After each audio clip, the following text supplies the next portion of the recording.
Alright, so in this video, i-check naman natin tong nabili natin na electronic keyboard piano from Rixton. This is the Rixton RX613.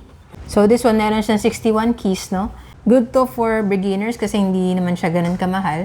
And meron din siyang color black na version. This one is yung color white. Marami siyang way to power up. So pwede siyang via USB cable.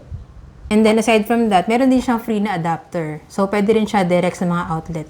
And then aside dun sa two ways na yon, pwede rin siyang battery operated. Meron siyang a slot for 4 na AA batteries. Meron na rin siyang free na mic.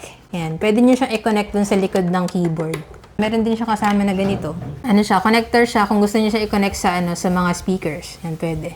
Yan. Tapos, meron din siya lagayan dito ng musical notes, pwede, or gadgets. Ako, ang nilalagay ko dito is yung tablet. Meron kasi mga video na tutorial for beginners sa pagpe-play ng piano. Yan, pwede niya siyang gawing guide. Yan. So, ito yung kanyang power button. Click mo lang siya, then mag-on na siya agad. Yan. So, ang kanyang default na mode is yung piano, yung T00. Ganito yung tunog niya. Then, pwede nyo siyang palitan. For example, piliin natin yung Church Organ 283. Click nyo lang dito sa dito sa numbers niya, 83. May iba yung tunog niya. Marami pa siyang iba-ibang mode dito. So, for example, gusto nyo rin na meron siyang sustain, click nyo lang tong sustain button dito. And then, meron din siyang vibrato na mode. Kung i-off nyo, click nyo lang ulit.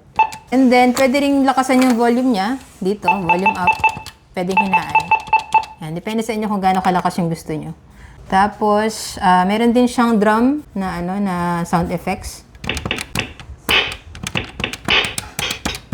Yan.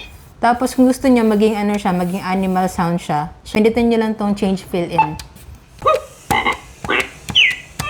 Marami pa siya iba-ibang dito, mga functions, no? Pero hindi ko na may isa-isa kasi masyadong haba yung video. Yan. So, ako kasi nagtatry pa lang din ako mag-learn ngayon ng song. So, try natin yung sound niya.